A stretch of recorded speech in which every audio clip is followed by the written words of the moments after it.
प्यारे बच्चों, आज हम कक्षा 9 की विज्ञान की वर्कशीट नंबर 55 करने वाले हैं। आज का टॉपिक है बच्चों गुरुत्वाकर्षण।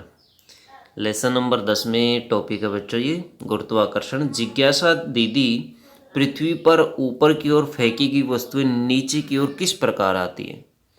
ज्ञान कोई भी वस्तु जो पृथ्वी की सतह से ऊपर की ओर फेंकी जाती है वह एक ऊंचाई तक जाकर पृथ्वी की ओर गिरने लगती है। जब कोई वस्तु केवल पृथ्वी के गुरुत्वाकर्षण के प्रभाव से गिरती है तो इस प्रकार के पतन को मुक्त पतन कहते हैं।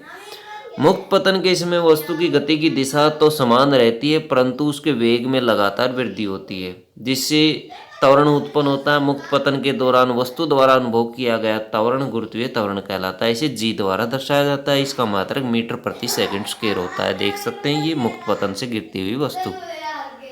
पृथ्वी के गुरुत्वीय त्वरण के लिए समीकरण। माना कि किसी वस्तु और पृथ्वी के द्रव्यमान क्रमशः m और m है। छोटा m स्मॉल m है वस्तु के लिए और बड़ा m है पृथ्वी के द्रव्यमान को दर्शाता है। बच्चों, पृथ्वी द्वारा वस्तु पर लगाया गया गुरुत्वाकर्षण बल मान लेते F है।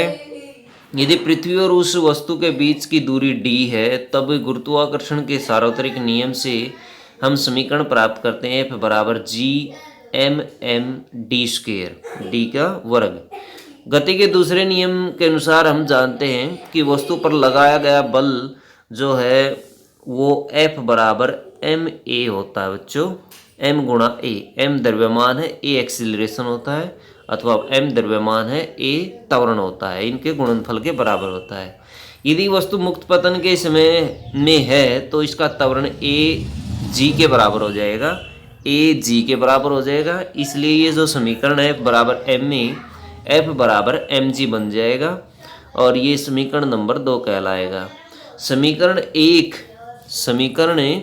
एक और 2 की तुलना कीजिए।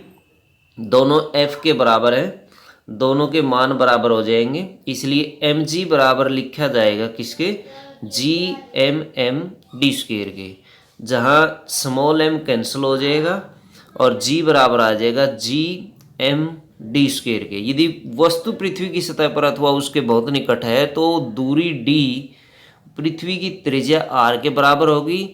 तब गुरुत्वाकर्षण बल के कारण त्वरण जो है वो इस तरह से हम दर्शा सकते हैं। g बराबर हो जाएगा G M by R square. यदि d और r डी आर के बराबर है तब हम ये लिखेंगे। यदि वस्तु पृथ्वी के ज़्यादा निकट है तो डी आर के बराबर हो जाएगी। आर है पृथ्वी की त्रिज्या। तो बच्चों, ये था जी का मान हम कैसे निकालते हैं। पृथ्वी एक समान रूप से गोलाकार नहीं है, इसलिए इसकी त्रिज्या भी ध्रुव से विषुवत वृत्त की ओर जाते हुए बढ़ती है। इसके परिणाम स्वरूप जी का मान ध्रुव पर विषुवत वृत्त से अधिक हो जाता है। तो ये देख सकते हैं एक समान रूप से गोलाकार नहीं है, ये अंडाकार है पृथ्वी। इस वजह से इसकी त्रिज्या विषुवत वृत्त पर बढ़ जाती है ध्रुव की बजाय। आर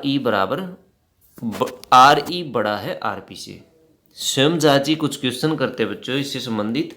मुक्त पतन को संक्षेप में समझाइए। मुक्त पतन बच्चों, ये मुक्त पतन की परिभाषा यहाँ पर, जब कोई वस्तु केवल पृथ्वी के गुरुत्वाकर्षण के प्रभाव से गिरती है तो इस प्रकार के पतन को मुक्त पतन कहा जाता है। तो ये वाली परिभाषा आप इसमें लिखेंगे। उसके बाद क्वेश्चन नंबर 2 है बच्चों, गुरुत्वीय त्वरण किसे कहते हैं, इसका मात्रक क्या है? गुरुत्वीय त्वरण मुक्त पतन के दौरान वस्तु द्वारा अनुभव किया गया त्वरण गुरुत्वीय त्वरण कहलाता है। इसे जी द्वारा दर्शाया जाता है। इसका मात्रक मीटर प्रति सेकंड स्क्वायर होता है। तो ये वाली परिभाषा इसमें आ जाएगी बच्चों। क्वेश्चन नंबर 3 है, जी का मान ज्ञात करने का सूत्र परिकलित कीजिए। तो बच्चों इसमें ये वाला सारा कंसेप्ट आ जाएगा, ये वाला। तो ये वाला कंसेप्ट कहाँ से? माना पृथ्वी यहाँ से लेकर के नीचे तक इसका मान आ जाएगा बच्चों। ये जी का मान पृथ्वी के विषुवत वृत्त की अपेक्षा ध्रुव पर अधिक क्यों होता है? विषुवत वृत्त की अपेक्षा ध्रुव पर अधिक क्यों होता है? तो जी का मान इसके ऊपर डिपेंड करता है। ये वाला इसमें आंसर लिखेंगे।